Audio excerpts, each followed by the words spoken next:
Innanzitutto un saluto agli amici rotariani di Padova Euganea e lo accompagno con rinnovata gratitudine. Nel 2007 il vostro club, presieduto allora da Pino Gerarduzzi, mi conferì un riconoscimento Poreris per un service rotariano da me svolto assieme a Pino e ideato da Pino nel comune interesse dei nostri due club. Ancora grazie, grazie di cuore per il vostro generoso gesto. E ringrazio te, Presidente, per il permesso che mi dai di intrattenere in questa conviviale di amici del Rotary per parlare di un settore dell'economia in cui lavoro da 50 anni, festeggiati nell'ottobre scorso.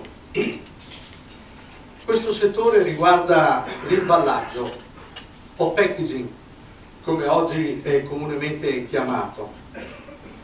E il tema vuole essere anche omaggio e ricordo di un nostro benemerito concittadino, Ettore da Molin, figlio del noto pittore Oreste da Molin, nativo di Piove di Sacco. Di Ettore da Molin ci sarebbero molti fatti da raccontare, perché è stato un personaggio di spicco nel panorama economico della nostra città. Nel 1914 Ettore da Molin era segretario della Camera di Commercio di Padova. Aveva studiato ed esaminato il funzionamento delle fiere europee allora esistenti, apprendendone i sistemi organizzativi, e a lui si deve la fondazione della Fiera Campionaria di Padova nel 1919. Venne nominato poi presidente della Camera di Commercio nel 1945.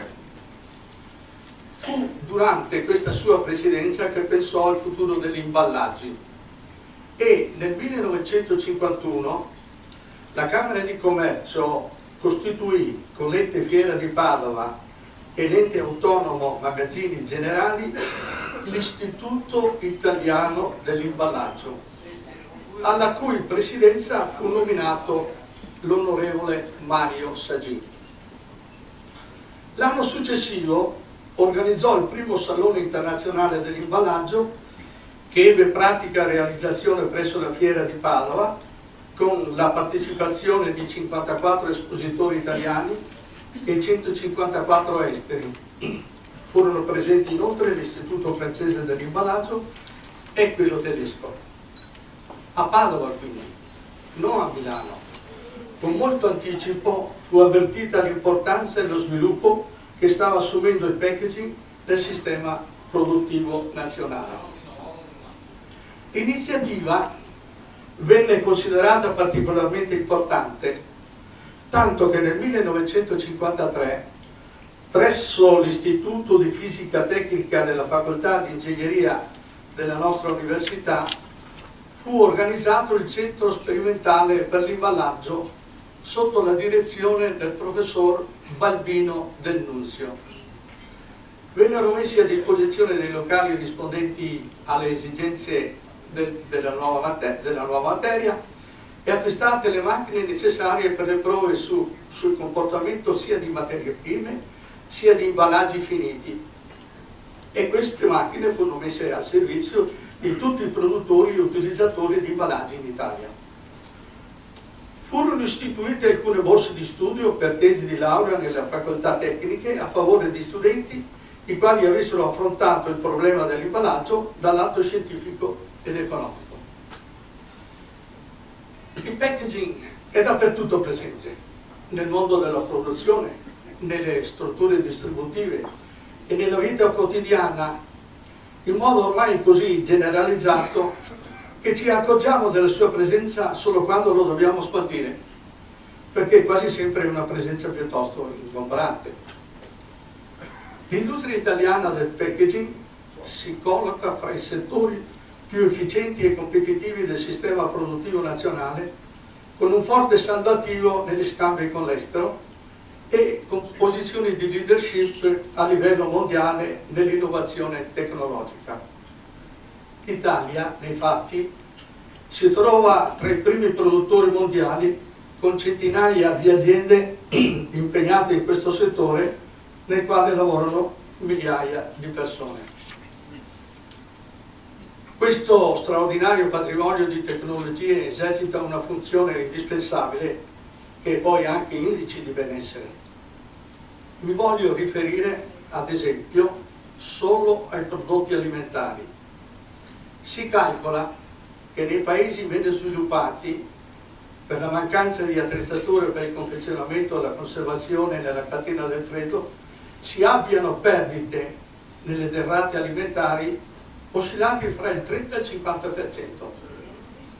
Nei paesi invece dove esiste una consolidata industria del packaging, il deterioramento delle merci si aggira intorno al 2-3%. Se i consumatori hanno oggi a disposizione prodotti perfettamente conservati e igienicamente controllati, indipendentemente dalla lontananza dai luoghi di produzione e dalla complessità del ciclo distributivo, questo lo si deve alle tecnologie del packaging. Senza queste non sarebbero possibili le vendite preconfezionate di alimenti o prodotti in buste, tubetti, barattoli, eccetera, che fanno parte del nostro uso quotidiano. Il packaging nell'alimentare svolge inoltre altre importanti funzioni a tutela del consumatore. Informa sulle caratteristiche del prodotto, origine, proprietà organolettiche, peso, uso, prezzo, scadenza e via enumerando, e assegna una personalità al prodotto, diventando così strumento di comunicazione e di marketing, in particolare per i marchi commerciali, i marchi collettivi, le denominazioni d'origine, che sono spesso promosse dalle pubbliche autorità. I materiali usati per il packaging in generale e la plastica in particolare sono stati però, a ragione, tra i primi ad essere interessati alle problematiche della compatibilità ambientale. Rinunciare però ai servizi da loro resi è impensabile, perché si andrebbe a compromettere l'evoluzione civile che il loro impiego ha reso possibile. Si stima ad esempio che negli ultimi 25-30 anni il tempo mediamente dedicato alla preparazione dei cibi e ai loro acquisti si sia ridotto del 75%. Questo grande vantaggio non può tuttavia gravare sull'ambiente in cui viviamo. Nel 1997, con decreto ministeriale, è stato costituito il Consorzio Nazionale Imballaggi, più brevemente chiamato CONAI, con il compito di promuovere il riciclo dei materiali usati distinguendone le varie tipologie. Ufficialmente la raccolta differenziata di questi materiali è iniziata il 1 gennaio 1999, 14 anni fa. Le aziende quindi che producono alluminio, acciaio, carta, vetro, legno, plastica destinati al packaging pagano un contributo al CONAI calcolato in base al tipo di materiale che deve essere poi riciclato. Ad esempio la plastica paga il contributo più elevato. Con il CONAI è nata in Italia un'industria che non c'era e viene considerata la numero 2 in Europa dopo quella tedesca. È stato calcolato che siano 3.600 le imprese che lavorano per la selezione dei materiali sopraelencati con appropriati macchinari per ottimizzare al massimo il riciclabile. Creare ricchezza con ciò che viene buttato è oggi un business in rapida crescita. Il settore dell'economia rappresentato dalle aziende che operano nel packaging è molto vasto e nel mondo vengono organizzate delle grandi fiere. Mi soffermo all'Europa, citando 2 manifestazioni fieristiche di grande rilievo. La fiera più importante, chiamata Interpack, vanta ben 53 anni di storia nel settore del packaging e dei processi industriali correlati e si tiene a Düsseldorf ogni 3 anni. L'ultima edizione ha visto presenti 2.700 espositori provenienti da 60 paesi e ha occupato 19 padiglioni del comprensorio fieristico di Düsseldorf. La seconda grande fiera, chiamata Ipakima, si tiene a Milano dal 1961 e nell'arco di 22 edizioni ha tenuto a battesimo l'evoluzione tecnologica del packaging, presentando tutte le novità nazionali e internazionali a migliaia di operatori. La manifestazione che si è svolta lo scorso anno ha visto una presenza di 1300 espositori, molti dei quali provenienti da paesi esteri. Adesso parlo un po' della mia attività. La mia attività consiste nel produrre nastro autoadesivo, che viene in massima parte utilizzato nel packaging per la chiusura di scatole di cartone. Qualsiasi cosa che venga imballata o confezionata ha bisogno di una chiusura finale e il nastro autoadesivo assolve molto bene questa funzione, ma non è la sola. Il 70% della produzione europea di nastro autoadesivo per imballaggio è fatta in Italia. Vi mostro un classico nastro formato da una pellicola di polipropilene, da una pellicola plastica di polipropilene, che viene normalmente utilizzato. Questo rotolo ha una lunghezza standard di 66 metri lineari. Lo si acquista nei centri commerciali, nelle ferramenta, nelle cartolerie ed è molto utile averlo in casa o in viaggio per ogni occorrenza.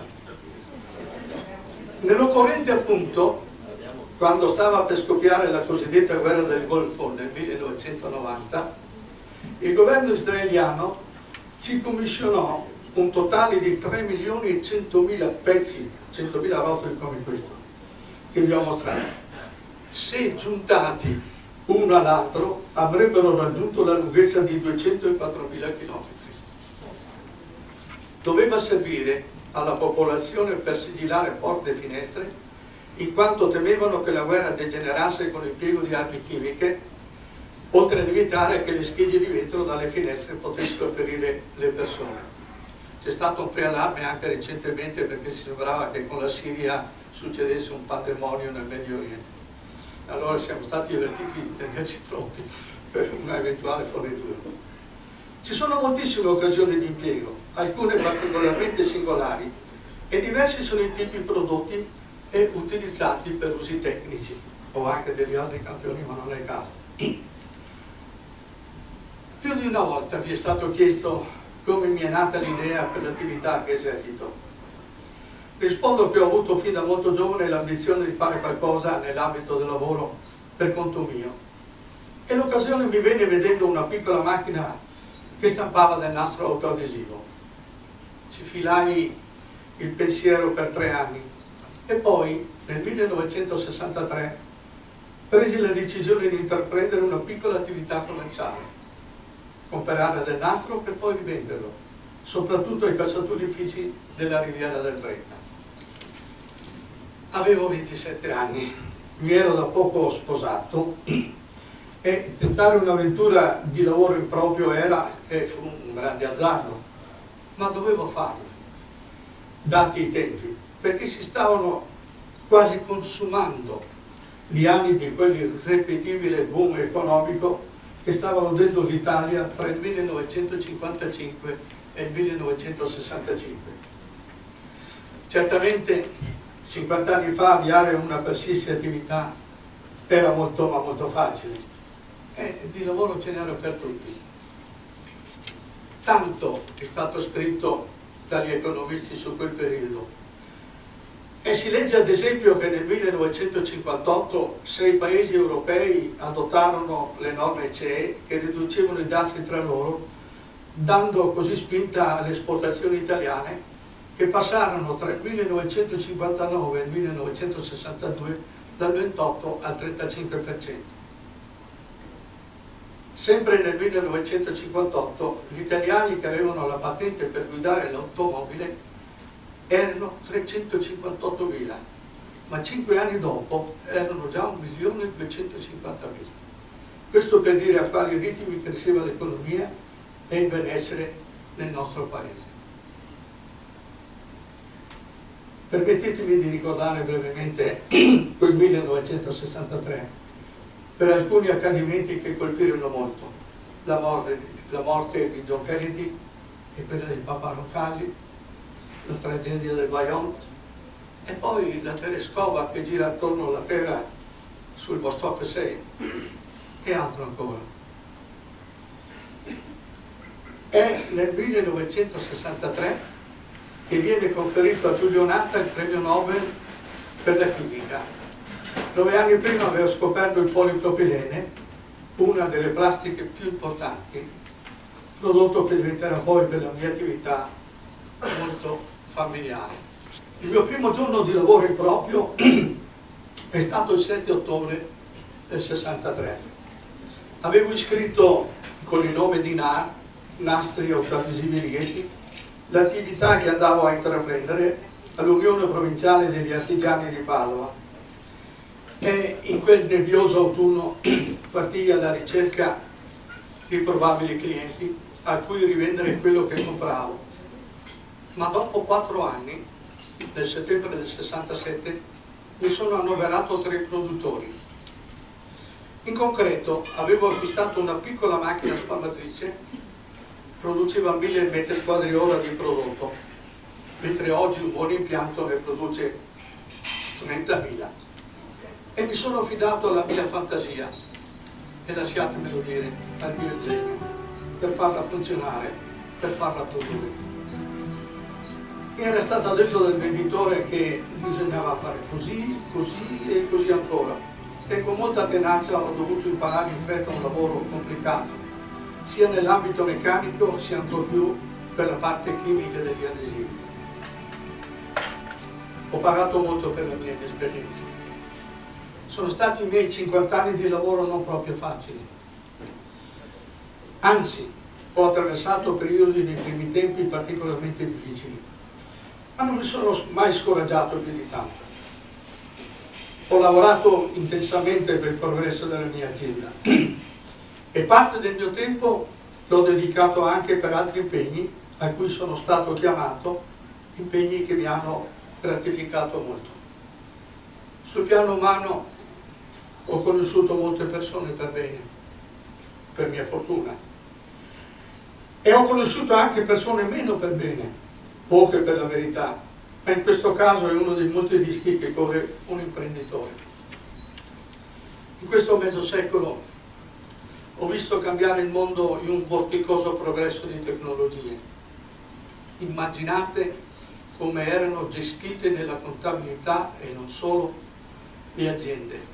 Non computer, non fax, non fotocopiatrici, non mail, non telefonini. A pensarci sembra di essere vissuti nella preistoria. Programmavo l'acquisto di una macchina, ne discutevo le caratteristiche tecniche col fornitore. Questa macchina veniva consegnata dopo mesi già vecchia, già superata da nuovi accorgimenti sopravvenuti particolarmente dovuti all'elettronica, che meglio si riteneva potesse assolvere a certe funzioni, ma non era ancora matura quell'elettronica. Però in molti casi l'elettronica deludeva più della meccanica, ma tutto veniva comunque superato da un grande entusiasmo.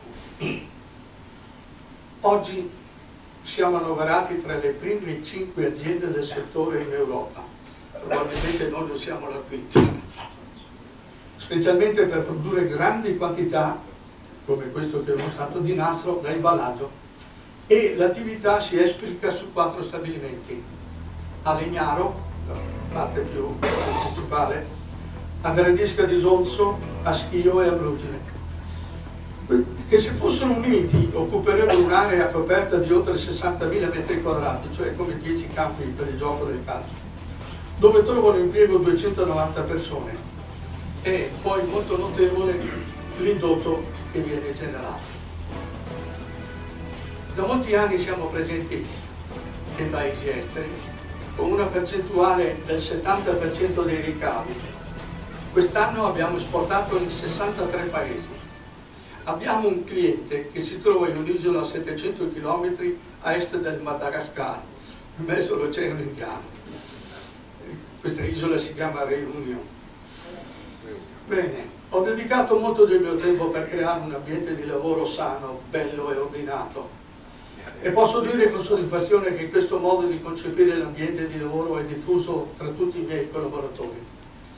La NAR è certificato ISO 9001 per sistema qualità, è ISO 14001 per il sistema ambientale e siamo indicati come un'azienda particolarmente attenta alle problematiche della sicurezza sul lavoro, tanto che nel settembre scorso lo SPISA, cioè l'ente che controlla la salute e la sicurezza sul lavoro, ha organizzato una giornata di studi da noi con la partecipazione di 30 medici del lavoro che dopo aver visitato i vari reparti hanno espresso le più vive congratulazioni. Con i miei 3 figli, qui c'è mia figlia qui presente, e con un affiatato gruppo di collaboratori mi accingo al 51esimo anno di impegno. Gli anni che stiamo vivendo però sono molto difficili, nel senso di condurre o intraprendere un'attività industriale con prole a carico. Dio me la mandi buona. Grazie.